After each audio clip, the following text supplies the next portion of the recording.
सागर विधानसभा की स्थापना की कितने जैसे कि भैया रो अब खजड़ा का जीत भई है भाजपा की बिल्कुल चौतरफा। तो भैया रो हमारे संग एक मतलब हमने कर रहे थे जैसे हम एक देवोत कार्यक्रम हो रहा भाजपा को, तो हमारे संग में बहुत सारे कार्यकर्ता खड़े हैं और यशस्वी युवा मोर्चा के जिला अध्यक्ष यशस्वीलाल जी, बीजेपी नेता जगन्नाथ गुरिया जी भी खड़े हैं। तो अपन इनसे जानते हैं कि अब भाजपा जीत गई है तो आगे का सीट जो रहे हैं भाजपा को। तो हमारे संग जिला अध्यक्ष जी खड़े इनसे भी बन जाते हैं। भाई साहब सबसे तो आपको स्वागत है, बहुत धन्यवाद। भाई तो बताएं हमारे दर्शकों को कि जैसे कि भाजपा तो अब जीत ही गई है और खजड़ा के जीती है चौतरफा से, तो आगे का कार्यकारिणी रहेगा भाजपा की। ये भाजपा का जीतना तय था और हम लोग तो शुरू से ही कह रहे थे कि कांग्रेस के पास कोई नेता नहीं है, कांग्रेस के पास कोई नीति नहीं है, कांग्रेस के पास कोई विषय नहीं है चुनाव में आने का।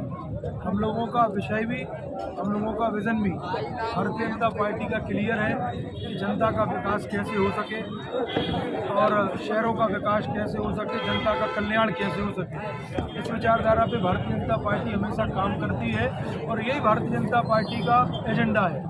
इसी एजेंडे के साथ हम लोग केंद्र में भी काबिज माननीय प्रधानमंत्री नरेंद्र मोदी जी के नेतृत्व में भारतीय जनता पार्टी की प्रचंड सरकार देश में चल रही है और मध्य प्रदेश में भी माननीय मुख्यमंत्री शिवराज सिंह चौहान जी के नेतृत्व में अभी तक भारतीय जनता पार्टी की सरकार चल रही है। और निश्चित रूप से हमारा नारा था कि विकास की जीत होगी, जनता ने उस चीज़ को समझा है।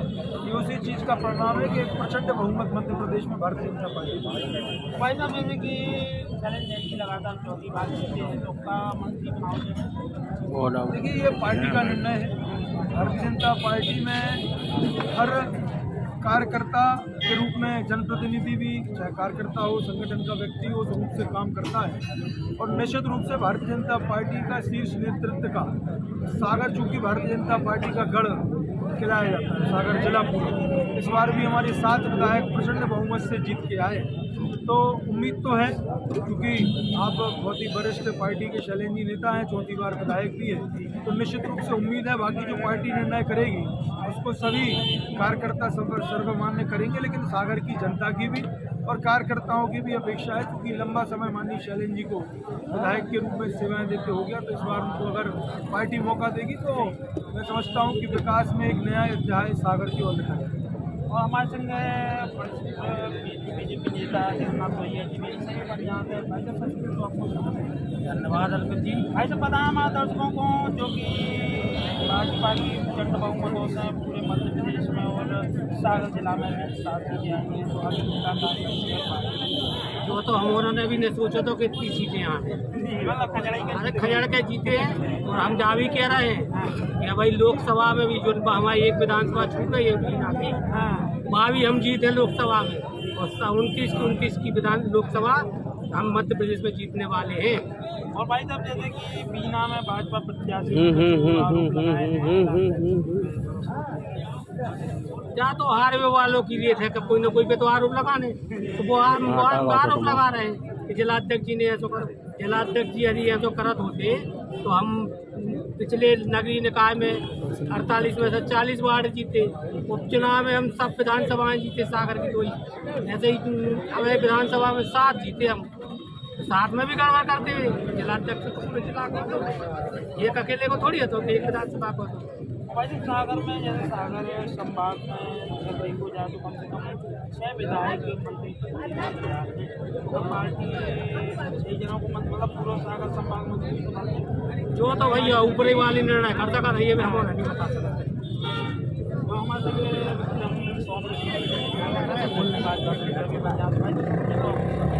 राम राम भैया। भाई तो पता है हमारे दर्शकों का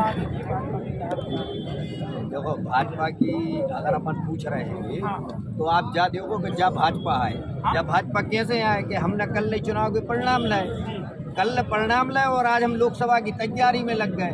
एक भ्रष्टाचार हिंदुस्तान के अंदर हमेशा बड़ा मुद्दा रहा है, वो मुद्दा को हमने कांग्रेसियों ने हमेशा हमारे के ऊपर आरोप लगाओ। अब देखो आप, लेकिन चाहे छत्तीसगढ़ हो चाहे मध्य प्रदेश हो, मध्य प्रदेश में कमलनाथ मुख्यमंत्री बने, उनके एक वे पीएमईए से हटे को हटे हुए, उनके तो 300 करोड़ नगद पकड़े गए।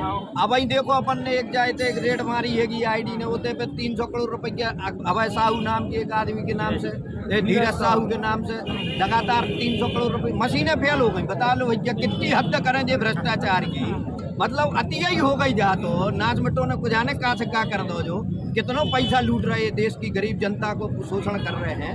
और कार्यकारिणी की बात रही तो मध्य प्रदेश के अंदर आज भारतीय जनता पार्टी प्रचंड बहुमत से जीती है। निश्चित रूप से जो कोई जीतो है वो सबको ही विधायक, पूरे विधायक मंत्री बनना चाहते हैं। लेकिन हमारा अधिकार ऐसे है कि संभागीय मुख्यालय है और संभागीय मुख्यालय के होने के नाते एक पूरे संभाग के अंदर 5 जिलों के अंदर एक अच्छा मैसेज जाएगा कि एक शहर के, सागर शहर के जो 30 साल से अपेक्षित जगह थी, उस अपेक्षित जगह को मंत्रिमंडल में शामिल किया गया। और यहाँ की जन आकांक्षाएं भी हैं। यहाँ के आप बच्चे से, बड़े बड़े बुजुर्गों से, युवाओं से, किसी से भी पूछ लो, वे सबरे के यहाँ भैया हमारे SLNG को ये बार मंत्री बना दो यार, हद ही हो गई है, बना दो यार। बिल्कुल ऐसी बात है हो रही पूरे शहर में। और हम भी चाहते हैं कि भैया ये बार सब कोई मिल के और मध्य प्रदेश में जो सरकार बने वो में SLNG मंत्री बनाएंगे। भाई साहब नहीं कांग्रेसियों का पहचाने कर रहा हूँ, कांग्रेसी अरे आप देखो भैया, अब बकेत है कि खिसियानी बिल्ली खम्मा अब हार गए तो क्या करें भैया, कोई की मुड़ पे तो धरने पर है। बे कमलनाथ कत्ते आपने सुनी हुई कि कपड़ा फाड़ वे दिग्विजय सिंह के जाओ। अरे भैया तुम अपने कपड़ा फटवाओ, टिकट तुम बांटो दिग्विजय सिंह के, कपड़ा फटवाओ। इतनी उमें लूट खसूट मची थी कि वे एक दूसरे के टिकट के लाने तक लूट रहे थे। तो भ्रष्टाचार कहाँ ने लूटे आप सोचो, जनता को लूट रहे, नेताओं को लूट रहे, कार्यकर्ताओं को लूट रहे। जो कांग्रेसी इतनी हद मचाए हैं कि अब हम कुछ कह नहीं सकते भैया, आप तो बस हमें क्षमा करो। और इन कांग्रेसियों को ये देश से